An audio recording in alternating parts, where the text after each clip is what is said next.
Telma, sa Ozamis unang nasilayan ang mundo.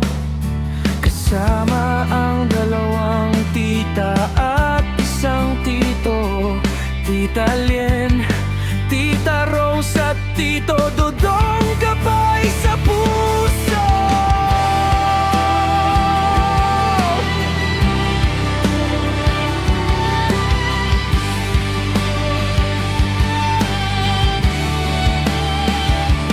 Sa edad na 5 taon, siya'y kinuha ng kanyang mga magulang na sina Richard at Maritze. Sa Oroquieta nagsimulang mag-aral sa Pine Central Elementary School. Doon umusbong ang pangarap.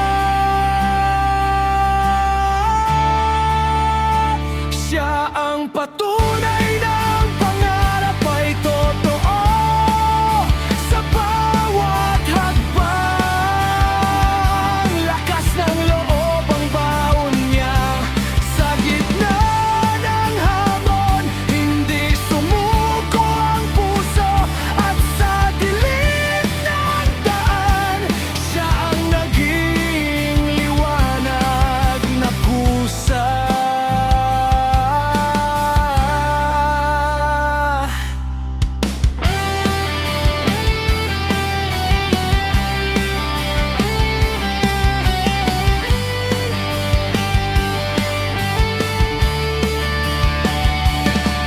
Misamis Occidental Science and Technology High School, siya'y naging isang pinuno. 2 taon na naglingkod sa kabataan. Sa talumpati, tinig niya'y tumindig. At sa pananaliksik, talino'y nasilayan ng lahat.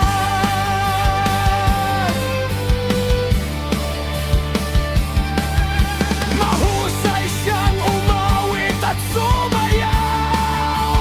Ngunit higit sa lahat, sa Diyos siya'y naglingkod. Gitara sa kamay, mga buhay ginabayan. Sa tisay pasig, pananampalataya'y pinamalas.